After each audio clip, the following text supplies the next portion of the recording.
A customer recently submitted a sample which needed drastic improvement in marking quality.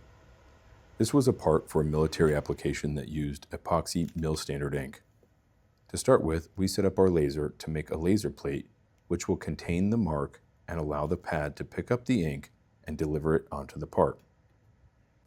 We want to be able to show here how to make the plate and print the part.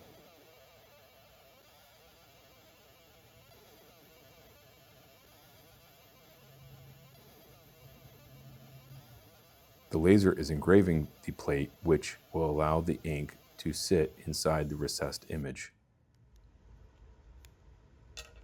Here we mix the two-component ink. It is important to use thinner to reduce the viscosity of the ink. Next, we deliver the mark onto the part. Here we can see the final result. Side by side, you can see the HP90 delivers a perfect result in comparison to the original marking technology. For more information on the HP90 or to learn more about fully automated systems, feel free to reach out to us at www.automarkco.com. Thanks for watching.